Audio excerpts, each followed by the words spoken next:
I continue my series on the 36 decans of the Zodiac today with the second decan of Cancer. Cancer is a water sign. All the water signs have to do with emotions and connecting to people, how we relate to other folks. Cancer is ruled by the moon. So all three decans of the sign are going to have to do with lunar energy, which is this intuitive, maternal, nurturing energy that likes to help things thrive and grow. Cancer is a cardinal sign. It happens at the beginning of a season. All cardinal signs are about the beginning of things. And so they have this quality of starting things. And so that's the general energy of the sign. But what about this particular 10 degrees from 10 to 20 Cancer? What's that about? Well, we can differentiate this part of Cancer from the other two parts of Cancer by looking at the planets that rule this decan, which are Mars and Mercury. And then we can also look at the tarot card that's associated with this decan and some ancient esoteric wisdom. I'll do all of that in the upcoming video, as well as talk about a couple of examples of people that have important planets in this part of Cancer. Carl Jung, the famous analyst who spoke of the archetypes and created analytical psychology, worked with dreams, was kind of a mystic. We'll talk about him. We'll also talk about Meghan Markle, who had her Mars in this part of Decan. So it had some dignity because Mars rules the Decan. And yeah, so there's a lot to talk about. I hope you enjoyed the video. If you do, like and subscribe. It helps people find my content. So if you've been hanging out with me for the decans for a little bit, you know that we always start with the planets that rule the decan, as well as the planet that rules the sign, to get an overall sense for this part of the zodiac. So what we have here is the moon, Mars, and Mercury all together. If we blend that energy, what does it look like? Well, as I said earlier, the moon is the intuitive part of who we are. I spoke about this at length in the video on Cancer 1, describing the energy of the moon compared to the sun. I'll put a link to that video below if you want to get a deeper understanding. But in general, the moon is intuitive because it's this planet that has to do with the light that's received from the sun. So it's not a direct energy. It's more an energy of receiving and holding. And it's got something more to do with the material physical world, whereas the sun is more about the spiritual, the spirit that enters. The moon is more about the bodied and our embodied existence, hence the need for this nurturing quality to allow the physical to grow and thrive in the world. And then we add in Mars, and Mars is the god of war, but he's also the god that has to do with defense and protection and creating safety, creating boundaries that block out the rest of the world. And as Austin Coppock in his class on the Decans speaks of, this part of Cancer is more about that blocking out and creating protection than it is about some sort of warrior energy. So we add that into this part of the zodiac. And then lastly, we have Mercury. Mercury was Hermes in the Greek pantheon, the god of communication. He was the messenger to the gods that brought messages from the underworld, Hades, to the upper world, to the other gods. And Mercury's the trickster. He's about language and language play and conversations and what opens up. What do we learn when we have a deep conversation with somebody? Can be part of the Mercury energy. So when we put all those three together, very simply, this part of the zodiac can have to do with a place where we create a sacred space where deep conversations can happen, and we protect people so that they can thrive and grow. This is a part of the zodiac where that which is thriving and growing is not quite ready for the outer world. We want to protect the energy. We want to nurture the baby or the little plant or the idea that it wants to emerge, but it's not quite ready to protect itself. So it needs some creative or containing space to thrive. And we're going to see that really with Carl Jung. I'm going to give you a lot of quotes when he talks about the idea of the consulting room, the therapy room, creating a safe space where the analyst or therapist sits with the client, but it's this really protected space where these conversations can happen so that the self or the deeper part of who we are can emerge, so we can individuate, which is one of his big ideas. So moving on from the planets that rule this decan, we also talk about some ancient esoteric texts where they describe the face of the decan. And a couple of those texts, it's a little repetitive, so I'm only going to give you one or two of the texts. But the first I'll start with is the Picatrix. And the Picatrix, which is an ancient magical as well as astrological text, describes this decan as a woman of beautiful visage, meaning a beautiful face, and having on her head a green wreath of myrtle. And in her hand is the stem of the planet, which is called the water lily. She is singing songs of love and joy. And this is a face of playing and wealth and joy and abundance. And then Ibn Ezra also speaks of this decan, and he describes it as a beautiful maiden with pleasant speech. There you see the idea of Mercury, right? And on her head, a myrtle crown.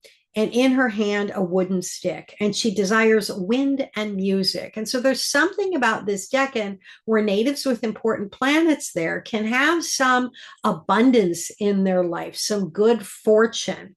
We know, in addition to Mercury, Mars, and the moon being connected to this decan, that Jupiter is connected to this decan because Jupiter has his exaltation degree here. An exaltation degree is like the place where the planet is the happiest, is held on high the most. And Jupiter is a planet of abundance and expansion and optimism and good fortune. And Jupiter's exalted in Cancer, and he's exalted in this decan. So we can really flesh this out a little bit more to say that sometimes natives with planets or placements in this part of the zodiac could have good fortune around wealth and abundance. And of course, even the two examples I gave, Carl Jung, while he didn't have individual wealth, he married into wealth, and marrying into wealth allowed him to thrive, to spend the time that he needed to develop his system of analytic psychology.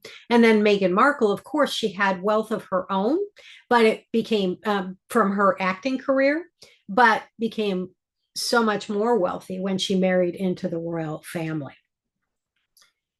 So, in addition to looking at ancient texts, I always bring in the tarot cards that are associated with this decan. And of course, there it is. Lost one of them for a second. And so here we have the Three of Cups. Threes in the Kabbalah, the Hermetic Kabbalah, have to do with the Sephira Bina. And Bina is this energy of expansion and dynamic opening toward something new. But the threes, if we look at this, we see three maidens, and that's important to understand. They're young women. And so there can be a naive quality to this decan where, again, it's about something that's not quite ready to emerge into the world yet, but it has a young quality. And so we see three maidens, they're dancing in a circle. You can barely tell, you can't tell whose arm is arm. They're intertwined, and there's cups. They're holding cups up in the air. Cups, of course, are related to water signs. They're the emotional part of tarot. And so you see a celebration. They are having a good time hanging out together, and there's joy. And that's part of the energy of this part of the zodiac, because Mercury is there, and we've created this safe space using that Mars energy for conversations to flow. So again, people with energy in this part of the zodiac, they can be therapists because they can be people who want to create safe spaces for folks, but it can also be about people who really have this capacity to create loving spaces for friends to get together. That's the vibe of this deck, and these conversations that we have with other people where we feel safe, and so we can share the part of ourselves that's maybe a little bit young and wanting to test out new ideas with friends where we feel safe and we're not going to be attacked from the outer world, right? So think about the party you have hanging out in your backyard, enjoying each other and having these deep conversations. That's the second decan of Cancer. But then there's also the idea when we bring in the the Thoth deck, and we talk about it, this is the card. It's called Abundance, the Three of Cups. And Crowley, when he talks about this part of the zodiac, points out that in this card we have pomegranates, right? And the pomegranate seed relates to the myth of Demeter and Persephone. Crowley points this out. So I think to really deepen our understanding of this part of the zodiac, we need to understand this is the seminal point of relationship. It's the young maiden kind of everything is protected and it's safe, so I can do whatever I want for the moment to grow. These are, but it's not a mature love. This is the part of our life where we're protected and safe as children, but we have yet to be penetrated by the outer world.